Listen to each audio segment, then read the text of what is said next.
Hello les gars, j'espère que vous allez bien. Alors aujourd'hui on se retrouve pour une vidéo détente, chill. On va faire une petite pause café, ça fait quand même très longtemps que j'ai pas fait ce genre de vidéo. Je me suis fait un petit thé pour l'occasion, faites de même, petit thé, petit café, petite boisson chaude, petite soupe.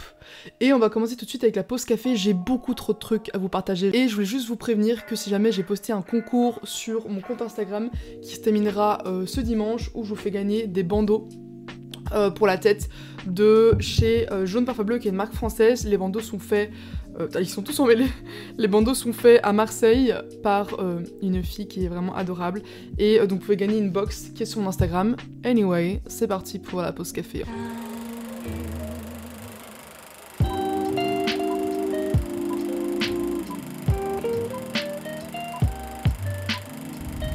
On va commencer avec la première rubrique qui est la rubrique objets et trucs sympathiques. Pour commencer cette petite rubrique, on va commencer par le sponsor de cette vidéo qui est Moods. Alors franchement, si tu me suis depuis longtemps, je pense que tu dois connaître Moods parce que ça fait pratiquement 2 ans, un petit peu moins, je pense 1 an et demi que je taffe avec eux. C'est une marque de culottes menstruelles françaises qui font en fait leurs culottes au Portugal. Alors qu'est-ce que c'est une culotte menstruelle? Je pense que vous le savez tous, mais en gros ça remplace les tampons ou la cup, ou alors vous pouvez mixer un peu les deux. Moi ce que j'aime bien faire, c'est que j'aime bien mettre la cup la journée et mettre les culottes le soir, ou mettre les culottes quand je reste chez moi et que je suis détente.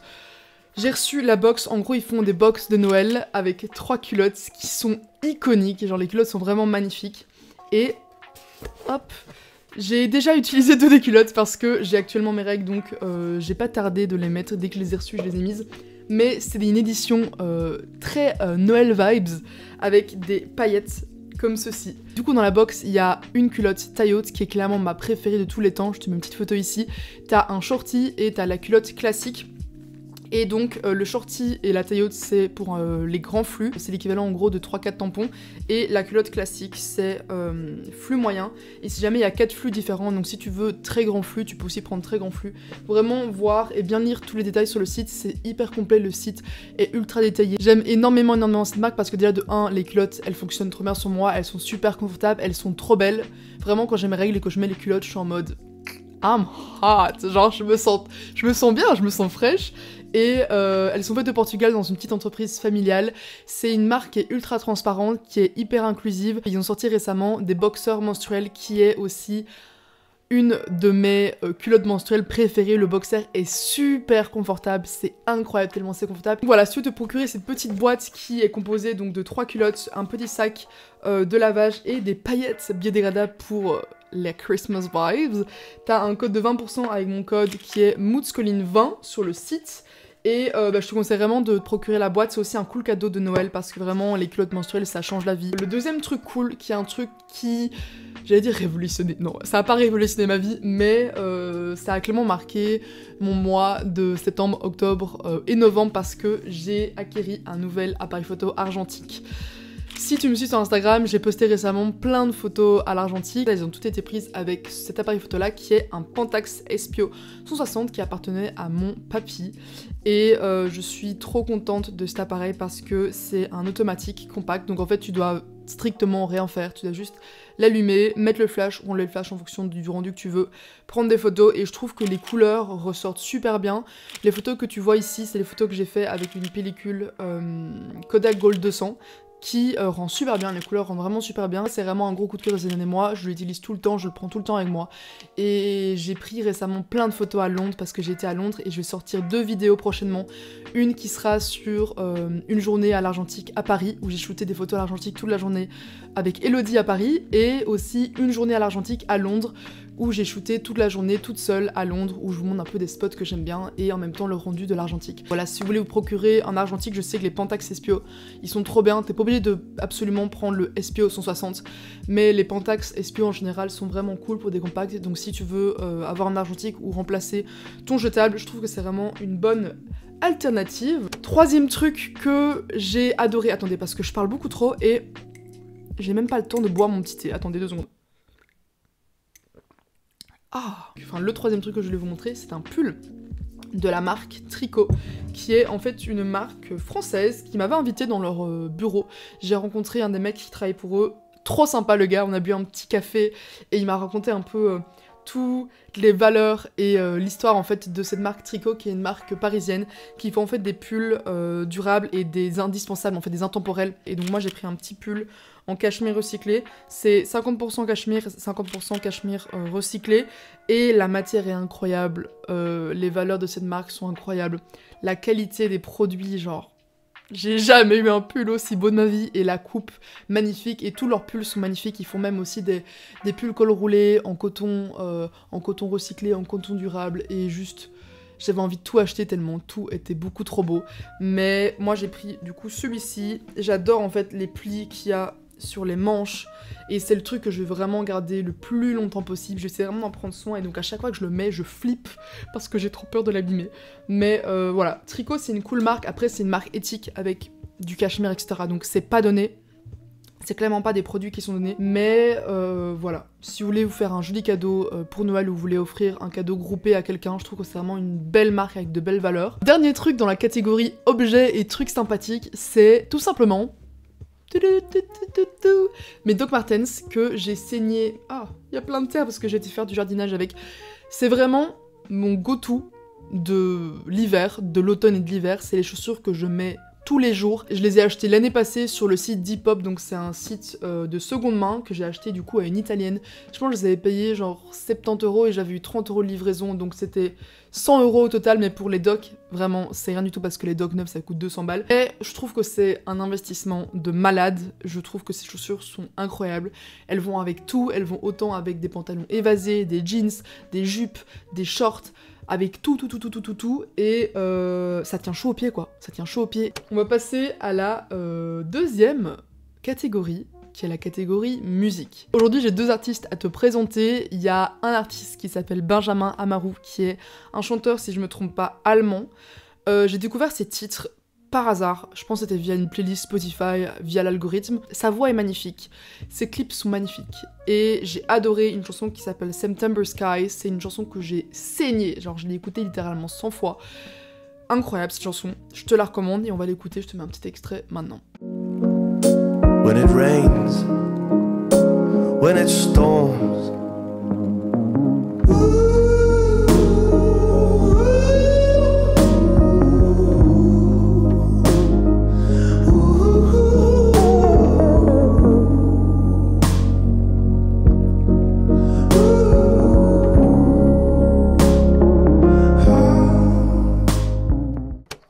L'autre artiste qui s'appelle, si je me trompe pas, Cora, qui est espagnol, et qui du coup fait des sons lofi.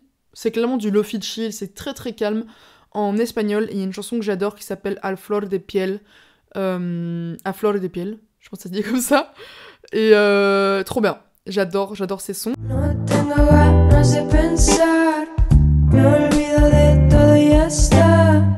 Qué gran decepción la verdad, y vaya final más fatal. Justo en el momento en el que no podías parar, las palabras que salían se empezaron a escapar. On va passer à la troisième catégorie, qui est la catégorie documentaire.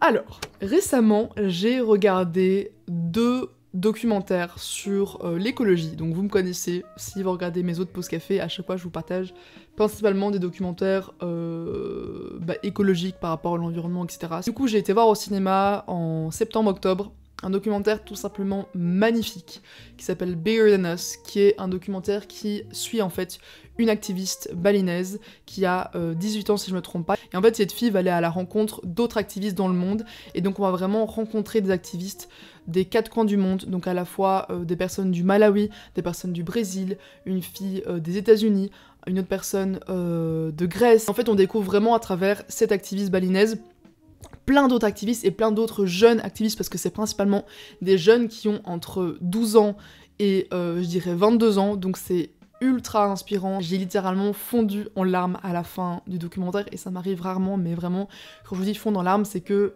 je me suis retenue tout le documentaire, et à la fin, genre, j'ai fondu en larmes. Ma mère était en mode « Oh, Colline, qu'est-ce que je fais ?» Mais ça m'a vraiment trop touchée de voir tous ces jeunes qui luttent pour le monde de demain, et c'est super inspirant, c'est super beau. C'est pas un documentaire qui va te plomber le moral. Le deuxième documentaire, c'est un documentaire qui s'appelle Legacy du photographe français Yann Arthus Bertrand.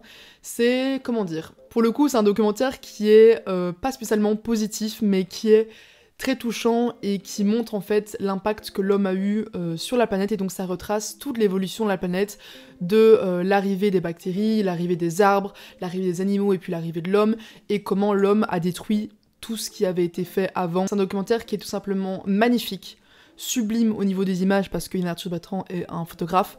Donc voilà, les images sont super belles, les plans sont magnifiques. Je conseille vraiment à n'importe qui de regarder ce documentaire, que tu sois conscientisé ou pas, que tu sois intéressé par le climat ou pas. Je trouve que c'est vraiment quelque chose qui est beau à voir, qui permet vraiment de prendre conscience de la crise et de l'urgence dans laquelle on est. Et bref, j'adore ces deux documentaires, je te les recommande vraiment, vraiment, vraiment trop. Au niveau des séries, j'ai pas regardé énormément de séries, mais il y a 2 séries que j'ai beaucoup aimées. La première, c'est la série Made, qui est une série américaine dont beaucoup de personnes ont parlé, et vraiment, je comprends pourquoi, parce que cette série, je l'ai regardée en 3 jours, tellement j'étais hyper dedans, et c'est une série qui est très touchante. Ça raconte l'histoire d'une femme qui est abusée par son mari, et donc on suit un peu son vécu et comment est-ce qu'elle le vit et comment est-ce qu'elle arrive à sortir de ça. Et en fait, on se rend compte vraiment de la complexité de l'abus, et j'ai pas envie de donner plus de détails, je te conseille vraiment d'aller voir cette série.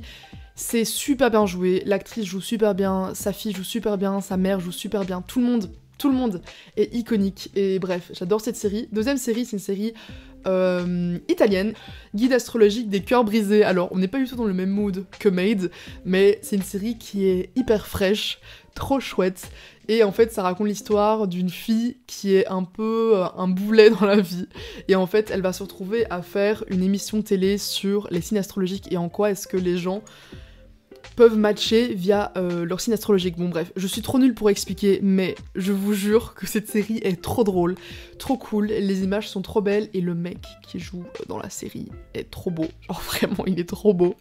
Et je l'ai regardé avec ma soeur, on l'a regardé en quelques jours, mais j'aime trop cette série, je te la conseille si tu veux un truc qui est plus léger, qui est moins prise de tête et qui est vraiment joyeux. Cette série est vraiment cool. On va passer à la 4e ou 5e rubrique, je ne sais plus, qui est la rubrique podcast. Alors, ces derniers mois, j'ai beaucoup écouté un podcast qui s'appelle Nouvel Oeil, qui est présenté par une fille, une française, qui a, je pense, mon âge. Elle a vraiment 22 ans à tout casser, et elle vient de publier un livre, si ça vous intéresse. Mais j'aime énormément ce podcast parce qu'en fait, elle va à la rencontre de personnes inspirantes, et par exemple, elle a interviewé Yann Arthus Bertrand, justement, qui a fait le documentaire Legacy, et en fait, elle va interviewer des gens qui ont décidé de changer de nom de fille, ou qui ont un métier qui est plus dans la durabilité, et elle a vraiment interviewé des gens super méga inspirants, et j'aime trop la manière dont elle aborde ces épisodes, et je te mettrai quelque part ici mes épisodes préférés, parce que je t'avoue j'en ai tellement écouté que je sais pas là de tête lesquels j'ai préféré, mais je te conseille vraiment ce documentaire, je te conseille vraiment ce podcast qui est super cool. Le deuxième podcast que j'ai énormément aimé, et en plus c'est vous qui me l'aviez recommandé sur Instagram, c'est un podcast qui s'appelle Le cœur sur la table, et qui aborde en gros les questions de genre, la question de la masculinité toxique, et comment est-ce que la société est régie via les genres. Mais je te conseille d'aller voir ces 2 épisodes qui remettent vraiment en question toute ma manière de voir le monde et toute la manière dont je voyais les relations avant, surtout quand j'étais très jeune, où on m'avait toujours appris que en fait la femme c'est celle qui devait attendre et se faire désirer, et que l'homme c'est lui qui devait venir faire le premier pas et un peu chasser la femme. C'est horrible à dire, mais malheureusement on est beaucoup éduqués comme ça. Bref, va écouter ces 2 podcasts, ils sont vraiment trop cool. Hello les amis, c'est Colline du futur, c'est juste pour vous dire que j'ai participé à un podcast qui s'appelle The Freedom to Dress, et donc il y a un épisode entier de moi qui parle pendant 12 minutes, où j'aborde un peu ma manière de consommer et comment j'ai changé de mode de consommation de mes 12 ans à mes 22 ans. Donc voilà, si jamais ça vous intéresse, je vous mettrai le lien de ce podcast dans la barre d'infos. Voilà, on retourne à la vidéo. Et on va passer à la dernière rubrique, qui est la rubrique livres. Alors, je suis pas quelqu'un qui lit énormément, parce que je suis addict à mon téléphone, voilà, je vais pas passer par 4 chemins. Du coup, tous les soirs, je me dis, ok Colline, je vais lire, mais il y a ce fucking téléphone qui est à côté de moi, et donc du coup, je me dis, ok, je vais scroller 3 secondes, et puis je scrolle pendant 2 heures, et puis il est minuit, et donc je ne lis pas.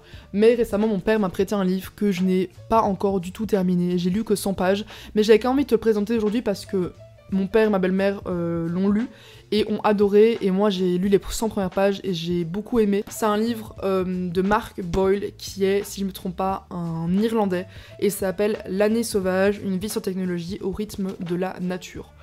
Je suis une grande amatrice de ce genre de livres, des livres un peu... les mecs qui partent de la cité, ils vont vivre dans une cabane, les trucs assez, bon, comme d'habitude, assez écologiques, et en fait ça m'a inspiré énormément ce genre d'histoire, et donc en fait c'est pas une fiction, c'est vraiment l'histoire de cet homme qui a décidé de quitter, entre gros guillemets, la civilisation, en tout cas quitter la technologie. C'est super inspirant, j'adore la manière dont il explique, la manière dont il écrit, et je sens que je vais beaucoup aimer ce livre, donc si jamais tu cherches un livre de ce genre-là qui est assez cool, qui a une biographie, parce que du coup c'est l'histoire vraiment de cet homme-là, je te le conseille. Aussi un cool cadeau pour Noël, si jamais tes parents, ou toi, ou ta soeur, ou ton copain aiment ce genre de thématique.